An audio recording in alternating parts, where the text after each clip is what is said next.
ప్రజా పాలన అంటూ అధికారంలోకి వచ్చిన కాంగ్రెస్ పార్టీ పరిపాలనను పూర్తిగా అటకెక్కించింది. సీఎం రేవంత్ ఢిల్లీకి చక్కర్లు కొడుతుంటే ఇక్కడ రాష్ట్రంలో సమస్యలు విలయ తాండవం చేస్తున్నాయి. విద్యార్థుల నుంచి కార్మికుల వరకు సమస్యల పరిష్కారం కోసం రోడ్డెక్కుతున్నారు. ధర్నాలు, నిరసనలతో ప్రభుత్వంపై పోరాటం చేస్తున్నారు.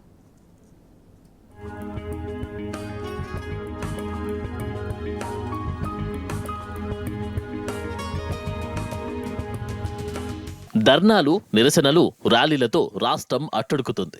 పరిపాలనను గాలికొదిలేసిన కాంగ్రెస్ సర్కార్పై అన్ని వర్గాల ప్రజలు కన్నెర చేస్తున్నారు.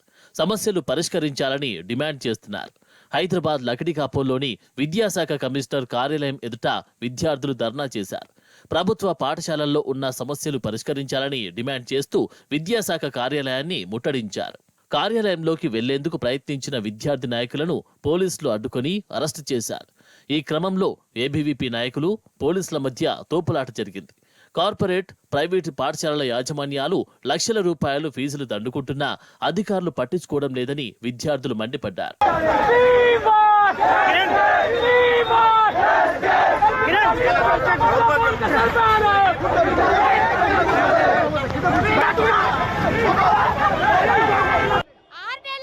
కాంగ్రెస్ ప్రభుత్వం వచ్చి అసలు ఏం చేసిండు? Education minister AD? స్కూల్ వాళ్ళకి ఏం చేస్తున్నారు? పిల్లలకి అసలు పుస్తకాలు లేవు, ఏం లేవు, చక్కగా ఫ్యాకల్టీ లేదు. అసలు ఏం చేస్తున్నారు కాంగ్రెస్ గవర్నమెంట్? ఎడ్యుకేషన్ మినిస్టర్ ఎప్పుడు వస్తాడు? ఇంకెప్పుడు వస్తాడు? గవర్నమెంట్ స్కూళ్ళల్లో అసలు ఫ్యాకల్టీ లేదు, సరిగ్గా ఫుడ్ లేదు, ఏం లేదు. ప్రైవేట్ సంస్థలకి కొమ్ము కాసి పనిచేస్తున్నటువంటి రేవంత్ రెడ్డిని వెంటనే బర్తరఫ్ చేయాలి. అదేవిధంగా ఎడ్యుకేషన్ మినిస్టర్ని వెంటనే అపాయింట్ చేయాలి. టీచింగ్, నాన్ టీచింగ్ ఫ్యాకల్టీలు చేయకపోతే రేవంత్ రెడ్డి బిడ్డ నీకే గతి పడుతుంది. ప్రభుత్వ పాఠశాలల్లో మౌలిక వసతులు కల్పించాలని చెప్పేసి శాంతియుతంగా ధర్నా చేస్తున్నటువంటి విద్యార్థి నాయకులపైన కాంగ్రెస్ రాష్ట్ర ప్రభుత్వము పోలీసులు నిలుచుకొల్పి విద్యార్థి నాయకులపైన దాడులు లేపిస్తుంది. అయ్యా, మేము ఏమడిగినాము? ప్రభుత్వ పాఠశాలల్లో మౌలిక వసతులు కల్పించాలి. హైదరాబాద్ కోటిలోని ఉస్మానియా మెడికల్ కాలేజీలో అలైడ్ సైన్స్ విద్యార్థులు ఆందోళనకు దిగారు. కాలోజీ యూనివర్సిటీలోని 860 మంది విద్యార్థులు ఉండగా 16 మంది మాత్రమే ఉత్తీర్ణత సాధించడంపై కాలేజీ ఆవరణంలో బైఠాయించి నిరసన వ్యక్తం చేశారు. ఫెయిల్ అయిన 844 మంది విద్యార్థులకు న్యాయం చేయాలని డిమాండ్ చేశారు. యూనివర్సిటీలో లైబ్రరీ, హాస్టల్, సరియైన టీచింగ్ సిబ్బంది లేకపోవడం, కాలేజీ గ్రౌండ్లోకి విద్యార్థులను అనుమతించకపోవడంతో స్టూడెంట్స్కు తీవ్ర అన్యాయం జరుగుతుందని వాపోయారు. ప్రభుత్వం స్పందించి తగిన వసతులు కల్పించాలని వారు కోరారు.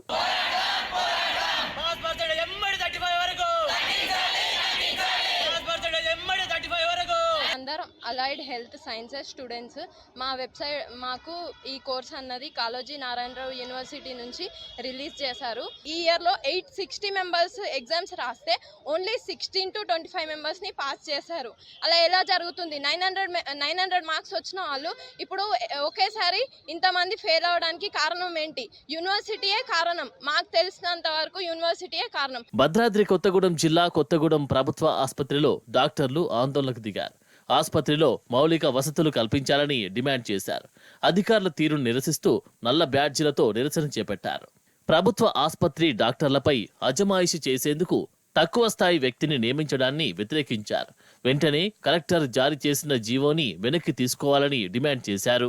కలెక్టర్ గారు మెడికల్ కాలేజీ అండ్ పర్టికులర్గా హాస్పిటల్ మీద మానిటరింగ్ అంటే వేరే వ్యక్తుల్ని, వాళ్ళ కలెక్టరేట్కి సంబంధించిన వాళ్ళు కానీ రెవెన్యూ సంబంధించిన వ్యక్తుల్ని ఇక్కడికి వచ్చి డైలీ ఒకళ్ళు వచ్చి ఇక్కడ హాస్పిటల్ మానిటరింగ్ చేయడం కోసం మా ప్రిన్సిపాల్ గారు ఉన్నారు, అండ్ వాళ్ళపైన డిఎంఈ గారు ఉన్నారు, వాళ్ళపైన హెల్త్ సెక్రటరీ గారు ఉన్నారు. సో ఇంతమంది, ఇంత 4 టైర్ వ్యవస్థ ఉండగా మళ్ళీ వీళ్ళు వచ్చి మధ్యలో దూరి మేము మీ మీద మానిటర్ చేస్తాము, మీ పనితీరులు మేము పర్యవేక్షిస్తాం అనుకోని సరికాదు. భద్రాద్రి కొత్తగూడెం జిల్లా ఇల్లందు మున్సిపాలిటీలో పెండింగ్ వేతనాల కోసం పారిశుద్ధ్య కార్మికులు చేస్తున్న ధర్నా 2వ రోజుకు చేరింది. పీఎఫ్, ఏరియర్స్, మేడే కానుక, పాత బకాయిలను వెంటనే చెల్లించాలని మున్సిపల్ కార్యాలయం ముందు ఐఎఫ్టియు, సిఐటియు ఆధ్వర్యంలో ఆందోళన చేశారు.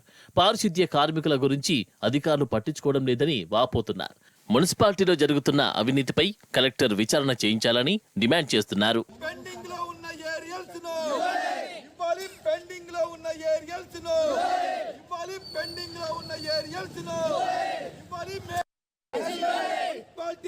అధికారుల నిర్లక్ష్య వైఖరి, మున్సిపాలిటీ అధికారుల నిర్లక్ష్య వైఖరి రావాలి కమిషనర్ వెంటనే రావాలి కమిషనర్ వెంటనే రావాలి కమిషనర్ మెదక్ జిల్లా చిన్నశంకరంపేట మండలంలోని సాలిపేట గ్రామంలో విద్యార్థులు తల్లిదండ్రులు ఆందోళన చేపట్టారు. స్థానిక ప్రభుత్వ ఉన్నత పాఠశాలలో టీచర్ల కొరత తీర్చాలని డిమాండ్ చేస్తూ రాయంపేట గవలపల్లి రహదారిపై విద్యార్థులతో కలిసి తల్లిదండ్రులు రాస్తారోకో చేపట్టారు. తమ పిల్లల భవిష్యత్తుకు బంగారు బాటలు వెయ్యాలంటూ తల్లిదండ్రులు ప్రభుత్వాన్ని డిమాండ్ చేశారు.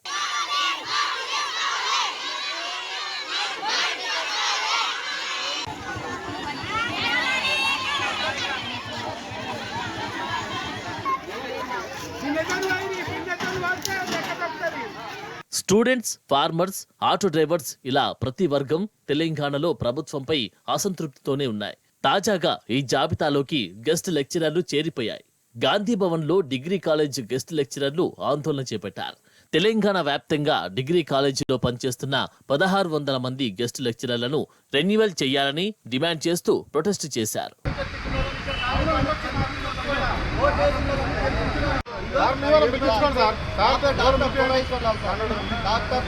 సార్